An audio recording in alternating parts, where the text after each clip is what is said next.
கடவுள் மேலேயே நம்பிக்கை இல்லாத ஒருத்தனுக்கு கடவுள் மேலே ஒரு நம்பிக்கை வர வச்ச இடம் இந்த கோயிலில் தான்.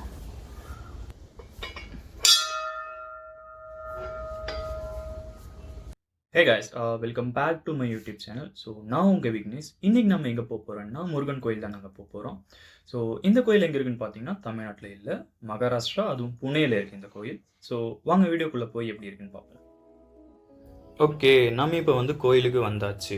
ஸோ இந்த கோயிலோட லொக்கேஷன் நீங்கள் புனேயில் இருந்தீங்கன்னா தெகு ரோடு முருகன் டெம்பிள், இல்லைன்னா சுப்பிரமணிய டெம்பிள் போட்டால் வந்துடும். ஸோ இதுதான் கோயிலோட ராஜகோபுரம். ஸோ இங்கே நம்ம எதுக்கு வந்திருக்கோன்னா, இன்றைக்கி நம்ம அண்ணா ஒருத்தர் வண்டி எடுத்திருக்காரு. அந்த வண்டிக்கு பூஜை போட தான் நாங்கள் வந்திருக்கோம்.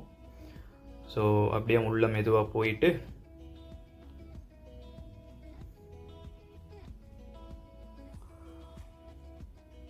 உள்ளுக்குள்ளே போய் முருகன் ஒரு சாமி கும்பிட்டு அதுக்கப்புறம் நம்ம வண்டிக்கு பூஜை போடுவோம். பூஜை போட்டுட்டு நம்ம அதுக்கப்புறம் கோயிலை சுற்றி காமிக்கிறேன்.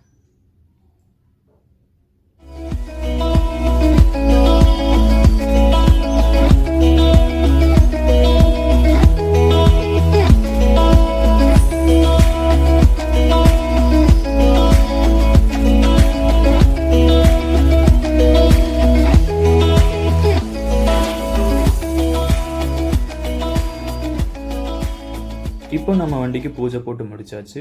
அடுத்து நம்ம என்ன பண்ண போகிறோம்னா, மற்ற சாமிகள்லாம் இருக்குது, அது எல்லாத்தையும் போய் கும்பிட போகிறோம். ஸோ இந்த கோயில் எப்படின்னா, நம்ம தமிழ்நாட்டில் என்னென்ன திருவிழாலாம் முருகன் கோயிலில் நடக்குமோ அது எல்லாமே இங்கேயும் நடக்கும். ஈவன் தங்கத்தேரு கூட இங்கே இழுப்பாங்க. அண்ட் அடுத்து பார்த்திங்கன்னா, நம்ம இங்கே விநாயகர் கோயில் இருக்குது, அதை கும்பிட்டுட்டு அதுக்கடுத்து சிவன் கோவில், அடுத்து ஆஞ்சநேயர் கோவில், அடுத்து பாலாஜிக்கு அடுத்து சாய்பாபா அப்படின்னு எல்லா சாமிகளும் இருக்காங்க இங்கே.